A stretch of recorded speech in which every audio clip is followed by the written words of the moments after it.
ये सरकार कहती है किसान समृद्धि योजना।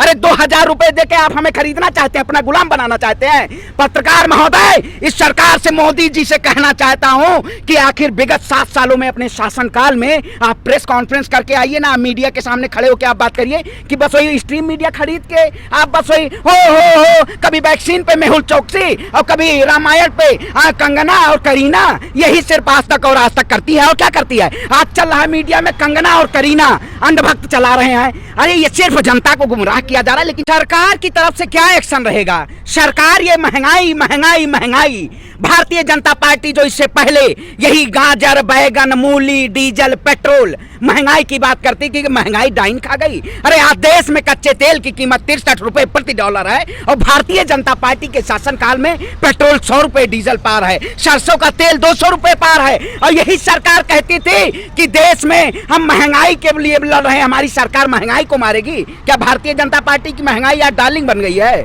पत्रकार महोदय, ये भारतीय जनता पार्टी जुल्म की पार्टी है। ये अपने शासनकाल में देश की जनता को न रोटी देने का काम करती है, न मकान की बात करती है, न विकास की बात करती है। बाबा योगी आदित्यनाथ सिर्फ और सिर्फ उत्तर प्रदेश के शासनकाल में दोबारा सत्ता पाने के लिए दिल्ली पहुंच के रोने धोने का काम करते हैं। अरे आज कहां चले गए देशभक्त और अंधभक्त? वही जो कहते थे हमारे गृह मंत्री ब्लैक फंगस जी जो है हमारे, वो कहते थे कि हरे से उनको तो बहुत दिक्कत थी, हरे कपड़े से बहुत दिक्कत थी। पत्रकार महोदय, अरे योगी जी के सामने हरा कपड़ा पहन के कैसे बैठ के हैं?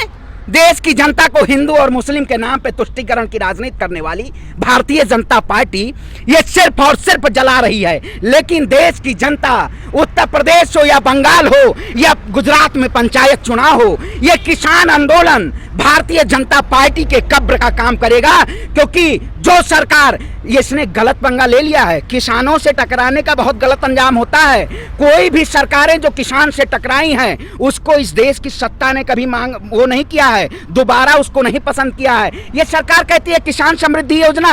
अरे 2000 रुपए देके आप हमें खरीदना चाहते हैं, अपना गुलाम बनाना चाहते हैं। पत्रकार महोदय, इस सरकार से मोदी जी से कहना चाहता हूं कि आखिर विगत 7 सालों में अपने शासनकाल में आप प्रेस कॉन्फ्रेंस करके आइए ना, मीडिया के सामने खड़े होकर आप बात करिए कि बस वही स्ट्रीम मीडिया खरीद के आप बस वही हो कभी वैक्सीन पे मेहुल चौकसी और कभी रामायण पे कंगना और करीना, यही सिर्फ आज तक और आज तक करती है। और क्या करती है? आज चल रहा है मीडिया में कंगना और करीना अंधभक्त चला रहे हैं। अरे ये सिर्फ जनता को गुमराह किया जा रहा है। लेकिन उत्तर प्रदेश की बात कर रहे हैं, काटजू का एक बयान आया है, उन्होंने लिखा है खुद फेसबुक पे, उन्होंने कहा कि चुनाव जीतने के लिए जो योगी सरकार है वहाँ मस्जिद और मंदिर गिरवा सकते हैं, मस्जिद गिरवा सकते हैं। अब देखिए, जो सरकार 2019 में लोकसभा में सत्ता में आने के लिए बालाकोट जैसा करती है, आज वही देखिएगा 2000, क्योंकि आपके पास अगर विकास मॉडल नहीं है, आपके पास आपके काम के किए गए कार्यों के कोई लिखा जोखा नहीं है, आप कोई विजन नहीं है आपके पास, तो आप यही काम करेंगे ना, मथुरा और काशी यही मुद्दा बनाएंगे और फिर वही हिंदू और मुस्लिम के नाम पे तुष्टीकरण का राजनीति करेंगे। तो यूपी के अंदर चलता है ये ना, आज से नहीं है, सालों साल से यही चीज चली आ रही है। हिंदू मुस्लिम पे ही वोट मिलती है यूपी के अंदर, खास तौर पे देखा गया है।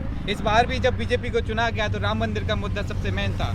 क्या कहेंगे इस पे? अयोध्या की पावन धरती से आता हूं और ब्राह्मण कुल का बेटा हूं। भारतीय जनता पार्टी ये सिर्फ और सिर्फ तोड़ने का काम कर रही है। भगवान श्री राम के नाम पे सबसे बड़े जो उस भगवान श्री राम, जिस राम के कुल थे ना, वहां कहा गया था, जाकी रही रघुकुल रीत सदा चली आई, प्राण जाय पर बचन न जाई। वो सरकार के शासनकाल में आज जो योगी जी बैठे हुए हैं, वो ना उनके पास वचन रह गया है, न रीति रह गई है, बहुरूपिया नाम है। आप बताइए, योगी आदित्यनाथ जी नाम अजय सिंह बिष्ट होता है और पिताजी का नाम अवैधनाथ होता है, और उत्तराखंड से खबर आती है कि पिताजी देहांत हो गया। अरे ऐसे बहुरूपिये की बात करते हैं जो चोला के नाम पे, भगवान राम के नाम पे, धर्म के नाम पे देश में तोड़ने का काम किया है, देश की जनता को आपस में लड़ाने का काम किया। ऐसी सरकार को देश की जनता माफ नहीं करेगी, इसको उखाड़ फेंकने का काम करेगी।